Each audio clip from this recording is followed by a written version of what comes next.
بہت سارے لوگ ایسے ہوتے ہیں جنہیں اللہ تبارک و تعالی زندگی میں بڑے بڑے مواقع عطا کرتا ہے۔ وہ چاہیں تو اس موقع سے اپنے ذاتی مفادات حاصل کریں اور چاہیں تو ان اچھے مواقع کو ملت کی، مذہب کی، قوم کی خدمت کے لیے وقف کر دیں۔ کچھ لوگ ایسے ہوتے ہیں کہ جو کسی مقصد کے حصول کی طرف سفر تو کر رہے ہوتے ہیں، لیکن اس کے پیچھے زیادہ تر ان کے ذاتی مفادات کار فرما ہوتے ہیں، اور وہ اپنے دنیاوی مقاصد کے لیے، اپنے اور اپنے خاندان کے دنیاوی فوائد کے لیے کوشش کر رہے ہوتے ہیں۔ ایسے لوگ بھی محدود رہ جاتے ہیں، ان کی سوچ بھی محدود رہ جاتی ہے، اور کئی دفعہ کچھ تھوڑی دیر کے لیے ان کے نام ابھرتے ہیں اور پھر ہمیشہ کے لیے دب جاتے ہیں۔ کچھ لوگ ایسے ہوتے ہیں جو زندگی کے اندر اللہ کے لیے، اللہ تعالیٰ کی رضا کے لیے، رسول پاک صلی اللہ تعالیٰ علیہ وسلم کی خوشنودی حاصل کرنے کے لیے، دین کی، ملت کی، ملک کی سربلندی کے لیے آگے آنا چاہتے ہیں۔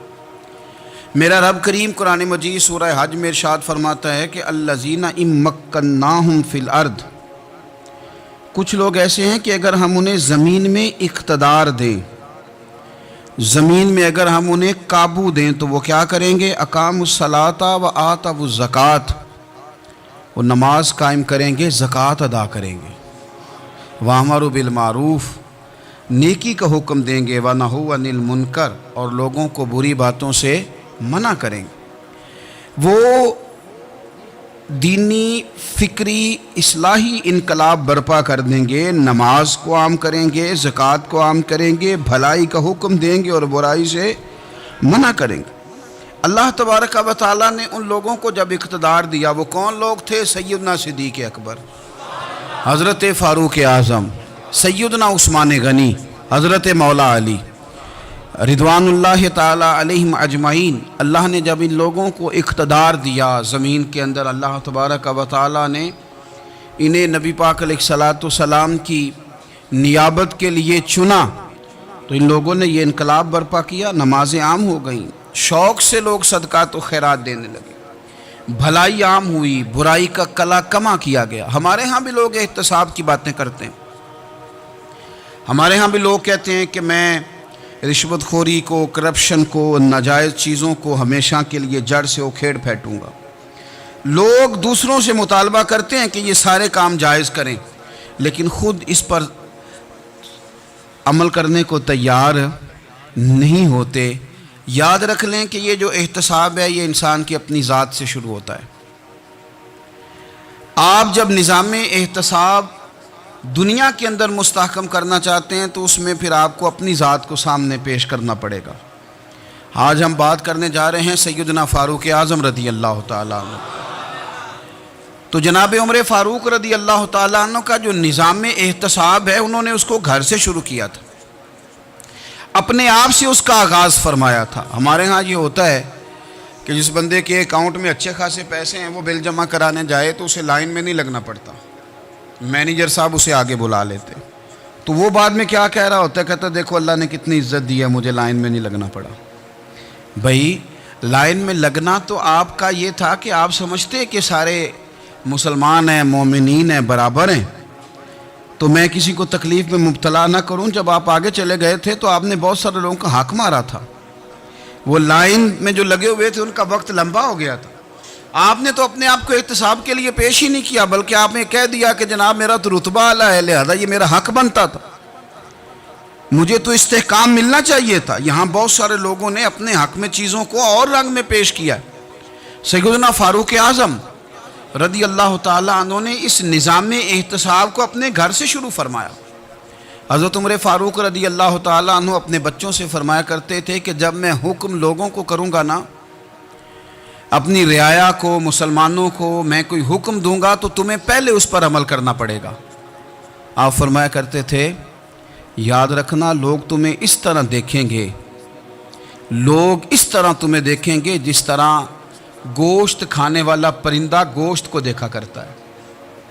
چیل گوشت کھاتی ہے تو کیا کبھی اس کو پیغام بھیجنا پڑا ہے کہ تو آجا یہاں گائے مر گئی ہے، بھینس مر گئی ہے؟ خود بخود اس کی نظر ہوتی ہے، وہ پہنچ جاتی ہے۔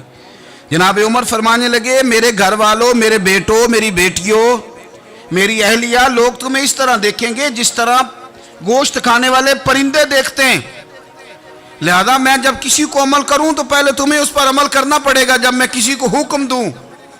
آپ فرمانے لگے یاد رکھنا اگر تم نے میرا حکم نہ مانا تو غیروں نے حکم نہ مانا تو انہیں ایک سزا ملے گی، اور اگر میرے گھر والوں نے نہ مانا تو ڈبل سزا ملے گی، تم پر ڈبل سختی کی جائے گی کہ تم نے میری بات کیوں نہیں مانی۔ یہ نظام احتساب ہے۔ ہم نہ دوسروں کے بچوں کا گلا کاٹ کے اپنے بچوں کی خوشیاں لینا چاہتے ہیں، ہم چاہتے ہیں کہ دوسروں کے بچوں کے حصوں کا مال میرے گھر میں آ جائے، آ جاتا ہے۔ کچھ لوگوں کی سیاست چل جاتی ہے، کچھ لوگوں کا فریب اور فراڈ کام کر جاتا ہے، لیکن وہ گھر روشن نہیں ہوتے۔ ان گھروں میں پیسہ ہوتا ہے پر قرار رخصت ہو جاتا ہے، ان گھروں میں آسانیاں اور وسعتیں تو آ جاتی ہیں لیکن ایک دوسرے کا احترام ختم ہو جاتا ہے۔ سیدنا فاروق اعظم رضی اللہ تعالیٰ عنہ کا یہ طریقہ تھا کہ وہ اپنے بچوں پر سختی کرتے۔ آپ ہمارے ملک میں یہ نظام ہے، موجودہ حکمران ہو یا ان سے پچھلے، بچے سب کے ملک سے باہر رہتے ہیں، یہاں رہتے ہیں تو محلات میں، باہر جاتے ہیں تو بڑی بڑی آسائشوں میں۔ ان کے بچوں کے لیے قانون بھی الگ سے ہیں، قاعدے بھی الگ سے ہیں، اور ہمارے ملک کے اندر تو ایک باقاعدہ پروٹوکول کا سسٹم ہے، اس سسٹم سے گزر کر بڑے بڑے لوگ چلنا پسند کرتے ہیں۔ ہمارے زمانے میں بھی کچھ چیزیں سرکاری ہوتی ہیں خالص، لیکن عجیب نظام ہے نا، ہر چیز کا کرایہ بڑھ جاتا ہے، سرکاری دکان کا نہیں بڑھتا۔ باقی دکانیں 5-6 سال کے لیے ملتی ہیں، سرکاری دکان پہ آپ قبضہ کرنا چاہیں تو پورے 100 سال کے لیے مل جاتی ہے، چونکہ یہ عام عوام کی پراپرٹی ہے تو اس کے ساتھ جو مرضی کو سلوک کرے۔ ایک سرکاری چراگاہ تھی جس کے اندر جانور چرا کرتے تھے، ہمارے ہاں بھی پنجاب میں کچھ جگہ ہوتی ہیں تو ہم لوگ کہتے ہیں شام لاٹ ہے۔ سرکاری چراگاہ میں جانور چرا کرتے تھے۔ حضرت عمر فاروق رضی اللہ تعالیٰ عنہ کے صاحبزادے سیدنا عبداللہ ابن عمر رضی اللہ تعالیٰ عنہ نے بھی ایک اونٹ خرید لیا، تو سب لوگوں کے جانور سرکاری چراگاہ میں چرتے تھے، آپ نے بھی اپنا جانور وہاں چرنے کے لیے، کھانے پینے کے لیے چھوڑ دیا۔ وہ جب اونٹ آیا تو پتلا تھا، کچھ دنوں کے بعد وہ فربا ہو گیا، طاقتور ہو گیا، موٹا تازہ ہو گیا۔ حضرت سیدنا عبداللہ ابن عمر رضی اللہ تعالیٰ عنہ نے بیچا تو وہ ڈبل قیمت سے بھی زیادہ کا بکا، کیونکہ پہلے دبلا پتلا تھا، اب موٹا تازہ فربا ہو گیا۔ حضرت سیدنا فاروق اعظم رضی اللہ تعالیٰ عنہ کو پتہ چلا تو بلایا، فرمایا پتر اونٹ بیچ دیا ہے؟ ابا جی بیچ دیا ہے۔ فرمایا کتنے کا خریدا تھا؟ اتنے کا۔ بیچا کتنے کا؟ ڈبل قیمت بتائی۔ فرمایا اس طرح کر کے اصل رکھ لے اور جو اوپر ملی ہے مجھے دے دے۔ حضور آپ نے کیا کرنی ہے؟ فرمایا میں سرکاری خزانے میں جمع کروں گا۔ حضور کیوں؟ فرمایا اس لیے کہ تیرا اونٹ سرکاری جگہ پہ چرا کرتا تھا، وہ گھاس سرکاری جگہ سے کھاتا تھا۔ حضور سب کے کھاتے۔ حضرت عبداللہ ابن عمر کہنے لگے سب کے کھاتے ہیں۔ آپ فرمانے لگے تو سب میں شامل نہیں ہے، تو امیر المومنین کا بیٹا ہے، تجھے میں یہ حق نہیں دے سکتا، تیرے اوپر تھوڑی سختی زیادہ کی جائے گی، تجھے یہ حق نہیں ملے گا۔ تو اپنے اونٹ کو چونکہ سرکاری چراگاہ میں چرایا کرتا تھا، لہذا تجھے وہ جو اصل رقم یہاں جمع کرانی پڑے گی۔ ہمارے تو بچے پہلی بات تو یہ ہے کہ بات ہی نہیں سنتے۔ یہ سب کے بچوں کی بات کر رہا ہوں، وہ ٹیچر کے بچے ہوں، سیٹھ کے بچے ہوں، پیر کے بچے ہوں، امام صاحب کے بچے ہوں، کسی کے بچے ہوں، پہلے تو سنتے نہیں۔ اور اللہ خیر کرے اگر آپ کوئی سنانا چاہیں تو فوری طور پر وہ ہوم منسٹری کے پاس پہنچ جاتے ہیں، ان کی اماں ان کی وکیل بن جاتی، آپ کہہ ہی کچھ نہیں سکتے، حالات رخ بدل جاتے۔ اس کا نقصان یہ ہوتا ہے کہ ان کو تراشا نہیں جا سکتا، ان کو ہیرے نہیں بنایا جا سکتا، ان کے اوپر کچھ ایسی میل کچیل چڑھ جاتی ہے جو بڑی عجیب و غریب ہوتی ہے۔ اور کچھ لوگ ایسے ہوتے ہیں جو خرابی کرنے میں بھی اپنا کردار ادا کرتے ہیں، خرابی کرنے میں، اور بڑے لوگوں سے منسلک ہونے کے لیے لوگ رستے تلاش کرتے ہیں، رستے۔ میں چونکہ چیزوں کا مطالعہ کرنے کا بڑا شوقین ہوں، تو میری والدہ داخل تھیں کئی سال پہلے ہسپتال میں، تو مجھے اس ہسپتال میں کچھ دن رہنا پڑا۔ ایک پرائیویٹ ہاسپٹل تھا، تو اس میں انہوں نے جگہ جگہ لکھ کے لگایا تھا ملازمین کو بخشیش نہ دیں، ہم ان کو بڑی اچھی معقول تنخواہ دیتے ہیں، سیلری بڑی عمدہ ہے، تو لوگ بخشیش نہ دیں۔ میں نے جو مینجمنٹ کے لوگ تھے ہاسپٹل کے، ان میں سے ایک سے میں نے کہا کہ اگر کوئی بندہ اپنی خوشی سے دینا چاہے تو آپ نے بڑا موٹا لکھ کے لگایا برائے مہربانی ان کو بخشیش نہ دیں۔ اس نے بڑی قیمت، سادہ آدمی تھا پر میری بڑی اس نے مجھے بات بتائی، مجھے نفع ہوا۔ کہنے لگے مولوی صاحب، جب کچھ امیر لوگ ہسپتال میں مریض لے کے آتے ہیں تو وہ صفائی والے کو پہلے ہی 500 روپیہ دکھا لیتے ہیں آتے ہی، پھر وہ جیسے آواز دیتے ہیں صفائی والے فٹافٹ اندر آتے ہیں، ان کا کمرہ صاف کرتے ہیں۔ تو سارے تو بیچارے اتنے مالدار نہیں ہوتے کہ آتے ہی پہلے کام والے کو 500 دیں۔ پھر نقصان کیا ہوتا ہے کہ یہ جن کی ذمہ داری ہے بہت ساری ڈیوٹیاں کرنے کی، یہ ڈیوٹی نہیں کرتے، یہ پلٹ کے ان کے طرف دیکھتے ہیں جن کے گھر سے سالن صحیح آتا ہے، ادھر ان کی توجہ زیادہ ہو جاتی ہے، جو نوٹ ان کو زیادہ دکھاتے ہیں، جو پھل لے کے آتے ہیں تو آدھا ان کو دیتے ہیں۔ تو ہم یہ کہتے ہیں یہ کام ہی نہ کرو، یہ اپنی تنخواہ پہ کام کریں تاکہ ہر آنے والے کا درد سمجھیں، ہر ایک کو یکساں یہ سروسز فراہم کریں۔ تو ہم یہ کام کرتے ہیں۔ ہم ایم پی اے کے اور کسی سے ہمارا تعلق نہ بنے تو ہم جناب اس کے ڈرائیور سے ہی تعلق بنا لیتے ہیں، ہم وہ جو آپریٹ کرنے والا ہوتا ہے ٹیلی فون اسی سے بڑا تعلق بناتے ہیں، اس کو مٹھائی کا ڈبہ جلدی پہنچا دیتے ہیں۔ تو اسی طرح سے بڑے لوگوں کی اولادوں کو بگاڑا جاتا ہے۔ حضرت عاصم بن عمر رضی اللہ تعالیٰ عنہ، یہ سیدنا فاروق اعظم کے بیٹے تھے، مصر گئے تو لوگوں کو پتہ چلا حضرت عمر کے بیٹے آئے، لوگوں نے تحفے دیے، بڑی بڑی چیزیں آپ کو دی، حضرت عمر کا بیٹا آیا، بڑے گفٹ دیے۔ تو صاحبزادے واپس آئے تو ان کے پاس بڑے تحائف تھے۔ سیدنا عمر فاروق رضی اللہ تعالیٰ عنہ نے دیکھا تو فرمایا ادھر لانا تحفے۔ کہا بھری لوگوں نے مجھے دیے ہیں۔ فرمایا تو نے کیوں بتایا تھا کہ میں امیر المومنین کا بیٹا ہوں؟ کہا حضور ان کو ویسے ہی پتہ چل گیا۔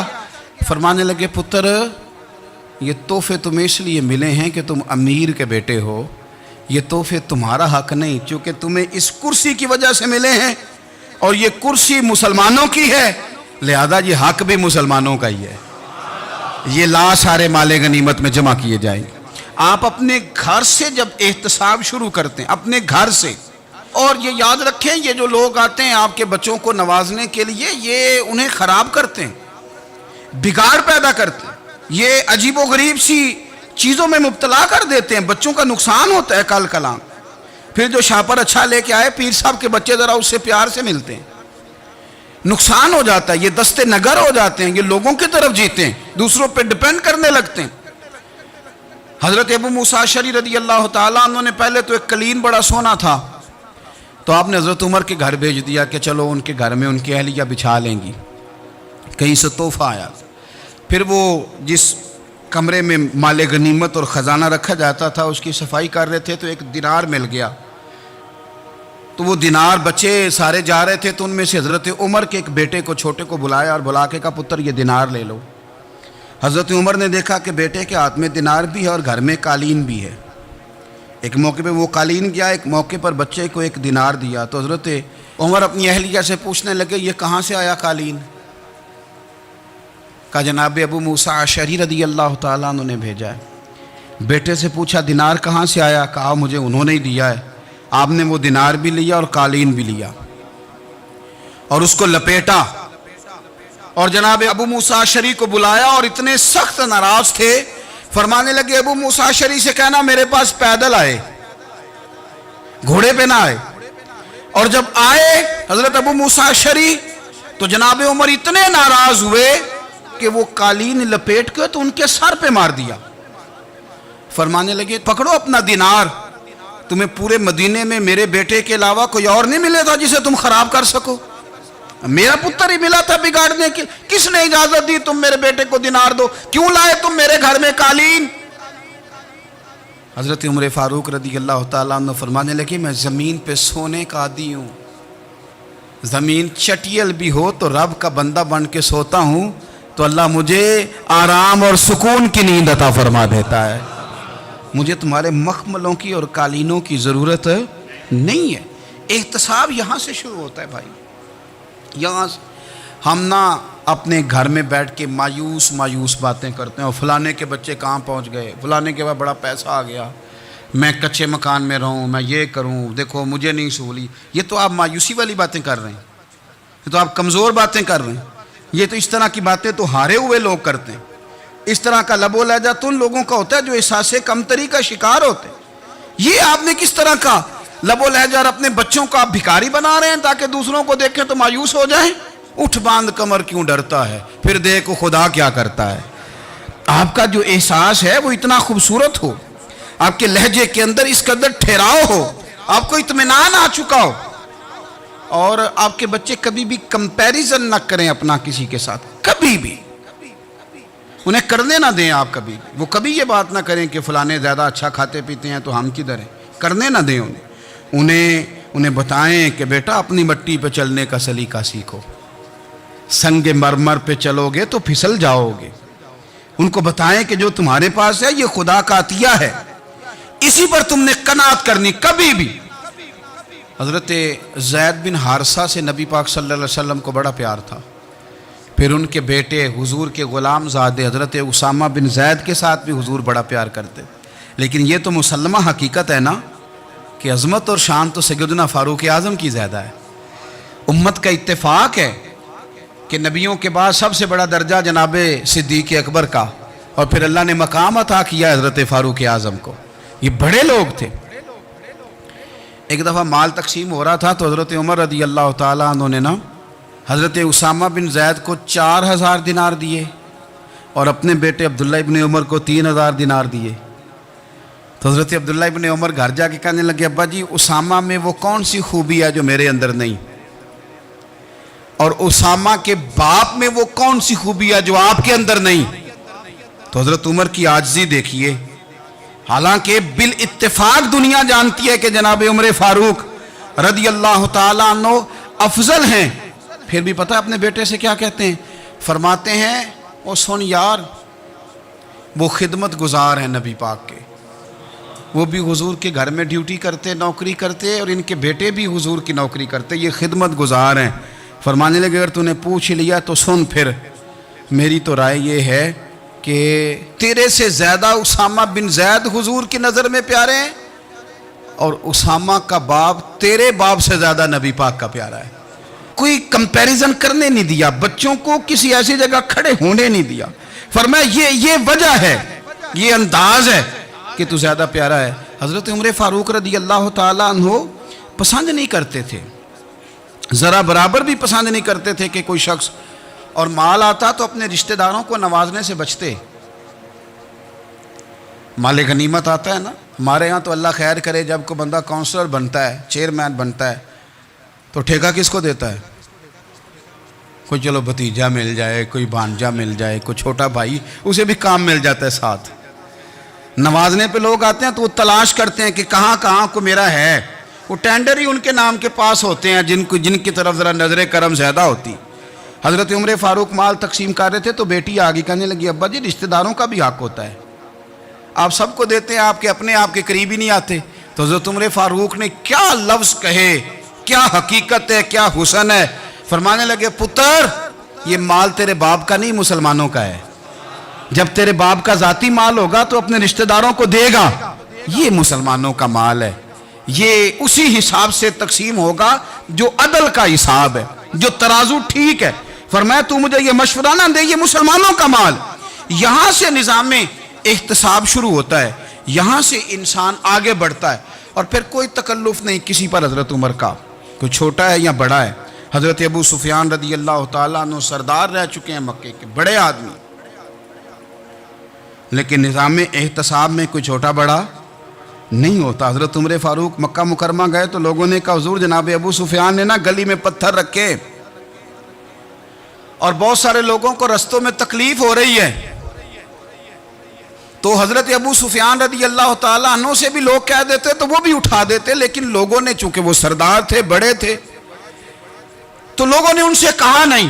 حضرت عمر جب آئے تو کہا تو جناب عمر نے پرواہ نہیں کی، خود آئے جناب ابو سفیان سے کہا یہ پتھر آپ نے رکھے؟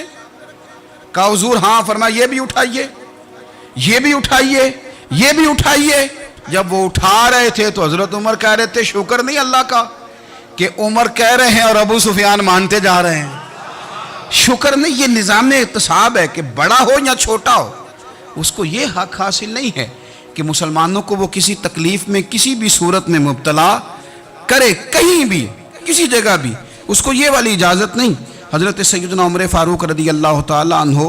پھر ایک اور بات تھی، میں کئی دفعہ یہ بات کہتا ہوں اور مجھے ذاتی طور پر اس کا بڑا تجربہ ہے۔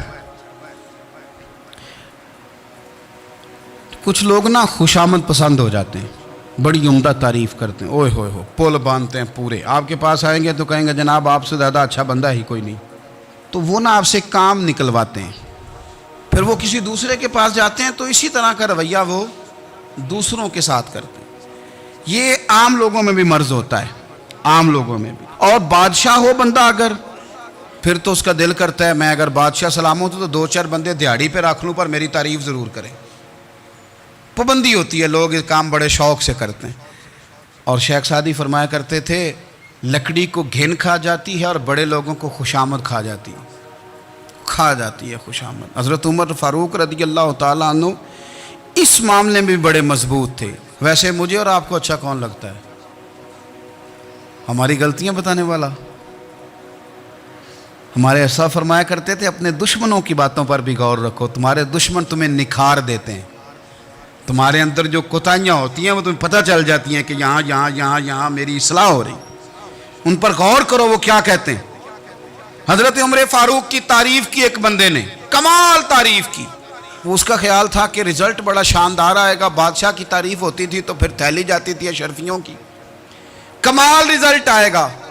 تو حضرت عمر جب وہ پوری کر چکا نا بات تو فرمانے لگے تو خود بھی ہلاک ہوا اور مجھے بھی ہلاک ہی کر دیا ہے، خود بھی تباہ ہوا ہے مجھے بھی تباہ کر دیا۔ کس طرح کی باتیں کر رہا ہے؟ ایک بندہ اور آیا اور اس نے آ کے کہا کہ پوری امت میں سب سے افضل ہے فاروق اعظم آپ ہی ہیں۔ تو حضرت عمر فاروق فرمانے لگے تجھے تیری ماں روئے، ابو بکر تجھ سے بھی افضل تھے، تیرے باپ سے بھی افضل تھے، اور صدیق اکبر مجھ سے بھی افضل ہے اور میرے باپ سے بھی افضل ہے۔ یہ تو کس طرح کی بات کر رہا ہے؟ یہاں ہر شے ہضم نہیں ہو جاتی، فوری طور پہ لوگ ڈکار بھی پورا نہیں لیتے۔ قرآن مجید نے کہا فَلَا تُزَكُّوا أَنفُسَكُمْ هُوَ أَعْلَمُ بِمَنِ اتَّقَىٰ، اپنے منہ سے نہ کہو میں پاک صاف ہوں، اللہ زیادہ بہتر جانتا ہے کہ تم میں سے پرہیزگار کون ہے۔ اپنے منہ سے تعریفیں کرتے کراتے ہو، یہ مزاج چھوڑ دیں۔ حضرت عمر رضی اللہ تعالیٰ عنہ پسند نہیں کرتے تھے۔ ایک آدمی نہ چلتا تھا وہاں تو بڑا متکبرانہ چال کے ساتھ چلتا، حضرت عمر نے دیکھا، یہاں تک احتساب فرماتے تھے، زمین پہ زور زور سے پیر پٹکتا، چال بڑی اس کی متکبرانہ، لوگ بڑے پریشان ہوتے۔ حضرت عمر نے ایک دن سمجھایا، باز نہیں آیا، اگلے دن پہ درہ نکال لیا، لگائے 4 درے، فرمایا آج کے بعد نہ چلنا اس طرح مدینے میں پیر پٹک پٹک کے۔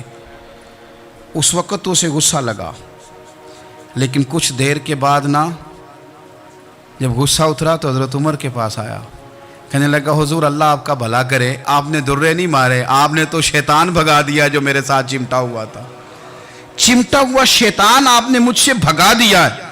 یاد رکھیں مسند امام احمد بن حنبل میں حدیث ہے، اللہ کے پیارے رسول صلی اللہ علیہ وسلم فرماتے ہیں جو دنیا میں متکبرانہ چال کے ساتھ چلتا ہے نا، قیامت کے دن وہ اللہ سے اس حال میں ملے گا کہ رب اس سے ناراض ہوگا۔ متکبرانہ چال سے نہیں چلیں گے۔ تو حضرت فاروق اعظم رضی اللہ تعالیٰ عنہ کا یہ طریقہ تھا کہ آپ خیال کرتے، اور پتہ کس طرح کا آپ کا مزاج تھا؟ فرماتے تھے تقسیم کرو، دوسروں کا بھی خیال رکھو۔ جس طرح بندہ دیوانہ وار نہیں لوگوں کا خیال رکھتا کہ بندہ بگڑے کوئی نہ، دیوانہ وار۔ کچھ لوگ تبلیغ کرتے ہیں رسمی، اور کچھ لوگ ایسے ہوتے ہیں جو لوگوں کی اصلاح میں دیوانے ہو جاتے ہیں، ان کی خواہش ہوتی ہے یہاں بھی بندہ ٹھیک ہو جائے، یہاں بھی بندہ ٹھیک ہو جائے، یہاں بھی بندہ ٹھیک ہو جائے۔ کچھ لوگ کڑی نگرانی کرتے ہیں کہ انسان بگڑنے نہ پائے۔ حضرت عمر فاروق رضی اللہ تعالیٰ عنہ نا گوشت والی دکان کے پیچھے جا کے بیٹھ گئے کئی دنوں تک۔ وہ کہنے لگا حضور یہاں کیا ہے؟ فرمایا تو اپنا کام کرنا۔ گوشت والی دکان پہ بیٹھے، کام کر اپنا، نگرانی کرنے لگے حضرت عمر۔ پھر آپ نے نا وہ بندے پکڑ لیے، کون؟ جو 2 دن مسلسل گوشت خریدنے آئے، پکڑ کے کھڑا کر لیا۔ فرمایا تو کل بھی گوشت لینے آیا تھا؟ حضور ہاں۔ فرمایا آج پھر کھائے گا؟ حضور جی۔ تو آپ فرمانے لگے کیا تیرے محلے سے غربت ختم ہو گئی ہے؟ تیرے رشتہ دار سارے پیٹ بھر کے کھاتے ہیں، تو 2 دن گوشت لینے آتا ہے؟ فرمایا آج کے بعد مسلسل گوشت لینے آیا تو درے سے ماروں گا، خبردار یہ کام نہ کرنا۔ یہاں تک نظام احتساب کا جب خیال رکھا جائے پھر حالات بگڑا نہیں کرتے، پھر وہ قابو میں رہا کرتے ہیں۔ حضرت عمر فاروق رضی اللہ تعالیٰ عنہ اس ترتیب کے ساتھ اصلاح کرتے، اس ترتیب کے ساتھ۔ سیدنا فاروق اعظم رضی اللہ تعالیٰ عنہ کی ایک بات آخر میں عرض کرنی ہے، وہ میں بھی اپنے اوپر لاگو کروں، آپ بھی غور کریں۔ حضرت عمر فاروق رضی اللہ تعالیٰ عنہ نے نا خط لکھا حضرت ابو موسیٰ اشعری کو۔ آپ فرمانے لگے یاد رکھنا، جو گورنر، جو امیر اپنے رب کریم کی فرما برداری کرتا رہتا ہے نا، اس کی رعایا بھی اس کی فرما برداری کرتی ہے، اور جو لوگ اپنے رب کریم کی فرما برداری چھوڑ دیتے ہیں، پھر جنہوں نے ان کی فرما برداری کرنی ہوتی ہے وہ ان کی فرما برداری چھوڑ دیتے ہیں۔ آپ نے سپہ سالاروں کو خط لکھے تھے، فوج کے جو جرنیل تھے، کمانڈو تھے، ان کو خط لکھے تھے، فرمایا جو سپاہی نماز نہیں پڑھتا اسے فوج سے نکال دو، اور ساتھ لکھا تھا یاد رکھو جو رب کا وفادار نہیں وہ ہمارا کیسے ہو سکتا ہے، نکال دو ان لوگوں کو، فوج سے الگ کر دو۔ ہم آج جو بے پناہ پریشان ہیں کہ ہمارے بچے بات نہیں مانتے، شاگرد بات نہیں مانتے، ہم شکوے کرتے ہیں، بے ادبی بڑھ گئی۔ ادب کے ساتھ میں گزارش کروں گا بڑوں کی بارگاہوں میں، جو میری طرح کے بڑے بنے ہوئے ہیں، بزرگوں سے نہیں بات کرتا، ان سے میں کہوں گا کہ ہمیں ایک دفعہ اپنے اوپر بھی تو غور کر لینا چاہیے، کہیں ایسا تو نہیں ہے کہ ہم جب تک اللہ تعالیٰ کے فرما بردار تھے، جب تک ہم تقوی کے معیار پر تھے، ہماری بات ماننے والے ہماری بات مان رہے تھے، کہیں ایسا تو نہیں کہ ہم اس معیار سے ہل گئے ہیں تو اب جو ہمارے فرما بردار تھے وہاں سے ہل گئے۔ حضرت عمر رضی اللہ تعالیٰ عنہ فرمایا کرتے تھے کہ لوگوں کو عجب میں مبتلا نہیں ہونا چاہیے، خود پسندی کا جو ماحول ہوتا ہے اس سے لوگوں کو ہمیشہ نکلنا چاہیے۔ حضرت عمر کے ایک صاحبزادے نے کنگھی کر لی، اچھا لباس پہن لیا تو درہ مارا جناب عمر نے، تو آپ کی بیٹی کہنے لگی ابا جی یہ تو بالکل جائز ہے، اچھے کپڑے پہننا، اچھا لباس پہننا اور سر میں کنگھی کر لینا، اس پر درہ کیوں مار دیا؟ تو آپ فرمانے لگے بیٹا یہ خود پسندی میں مبتلا ہونے لگا تھا، یہ اپنے آپ کو بہت بھلا سمجھنے لگا تھا، اس کا خیال تھا کہ میں یوں میرے علاوہ کوئی نہیں، یہ اس مقام پہ جا رہا تھا جہاں اس کی تربیت رک جاتی، اس لیے درہ مارا ہے۔ ایک دفعہ حکومتی معاملات کے اندر آپ کی اہلیہ نے مشورہ دینا چاہا، بڑے کام بیویاں نہیں کرتی، بڑے بڑے معاملات میں مداخلت نہیں کرتی۔ ہمارے بر صغیر میں وہ بادشاہ نہیں گزرا کہ جو فیصلہ کرتا تھا تو کرسی پہ بیٹھ جاتا تھا اور پردے کے پیچھے اس کی بیوی بیٹھ جاتی تھی، اور جب وہ فیصلہ سنانے لگتا تو یوں گردن پیچھے کرتا اور اہلیہ جو کہتی وہ فیصلہ سنا دیتا۔ لیکن ایک دفعہ خاتون نے ایک آدمی کو حضرت عمر نے معزول کیا تو آپ کی اہلیہ نے، اس آدمی کی اہلیہ حضرت عمر کی اہلیہ سے ملی ہوں گی، تو خاتون نے ذرا سفارش کرنی چاہی، تو جناب عمر فاروق رضی اللہ تعالیٰ عنہ کے ہاتھ میں عصا تھا، ڈنڈا تھا، 2-3 دفعہ زمین پہ مارا، فرمایا تمہیں کس نے اجازت دی ہے حکومتی معاملات میں مشورہ دینے کی؟ یہ مشورہ مولا علی دیں گے یا عثمان غنی دیں گے؟ آپ کو کس نے اجازت دی؟ وہ حکومتی معاملات، وہ مسلمانوں کا اجتماعی معاملہ، وہ مسلمان دیکھیں گے، آپ کو اس میں آنے کی اجازت نہیں ہے۔ جو آپ کی ذمہ داریاں ہیں، آپ کے حقوق ہیں، ان پر آپ بات کریں۔ تو بھائی نظام میں احتساب اپنی ذات سے شروع کریں۔ ہماری اولادیں، ہمارے بچے، وہ باہر سے انہوں نے زیادہ اثر نہیں لیا، ہم نے انہیں بتایا ہے کہ ہم بڑے غریب ہیں، ہم بڑے مجبور ہیں، ہم تو بڑے کمزور ہیں، ہماری تو سنتا کوئی نہیں، یہ تو امیروں کا ملک ہے، اس میں تو فلانے کو اہمیت حاصل ہے۔ ان باتوں نے ہمارے بچوں کو کمزور کیا ہے، ان باتوں نے ہمارے بچوں کے دلوں میں احساس کمزوری پیدا کیا ہے۔ آپ ان کو جینا سکھائیں، آپ ان لوگوں کو بتلائیں کہ رب کریم نے جو تمہارے لیے بہتر سمجھا وہ تمہیں اپنے فضل سے بڑا عطا فرمایا ہے۔ آپ ان کو ان کے مقام پر رہ کر خوددار اور قناعت پسند ہونا سکھائیں، آپ یقین کریں گھر امن والا بن جائے گا۔ بچے اگر بھنا ہوا گوشت کھا رہے ہوں اور پھر بھی لاڑی رہے ہوں کہ مسالہ میری مرضی کا نہیں، سٹائل میری مرضی کا نہیں، ٹیسٹ میری مرضی کا نہیں، یہ والا گوشت میں نے نہیں کھانا، یہ اس طرح کر کے بھنا ہوتا تو پھر میں نے کھانا تھا، وہ زیادہ خوفناک صورتحال ہو جاتی ہے۔ لیکن اگر ابا جی، اماں جی، گھر والے کھیتوں میں کام کر رہے ہوں اور بچے اچار کے ساتھ روٹی لے کے جائیں اور بننے پہ بیٹھ کے، پھٹے پہ بیٹھ کے وہ پھر کھانا شروع کریں، اور جب وہ اچار آئے اور وہ ایک دوسرے کو کہیں کہ آج تو 2 کلے ہو گئے میرے کام کے، اس دفعہ تو دیکھنا ہماری فصل کتنی شاندار ہوگی، ایک دوسرے کو دیکھ دیکھ کے وہ ہنسیں اور مسکرائیں اور ان کی باتوں میں لذت ہو، اور پھر وہ کہیں کہ آم بڑے اچھے مل گئے تھے، دیکھو اچار کتنا سونا آ گیا ہے، دیکھو یہ کس قدر زیادہ اچھا ٹیسٹ ہے، تیل بھی بڑا اچھا ہے، گل بھی بڑے وقت پہ گیا ہے۔ آپ یقین کریں یوں لگتا ہے کہ کائنات کی سب سے بہترین روٹی یہ لوگ کھا رہے ہیں۔ یہ سوچ حضرت عمر نے ہمیں دی ہے، یہ فکر جناب عمر نے ہم تک پہنچائی ہے۔ اللہ ہمیں سمجھنے کی توفیق عطا فرمائے۔ آخر دعوایا ان الحمدللہ رب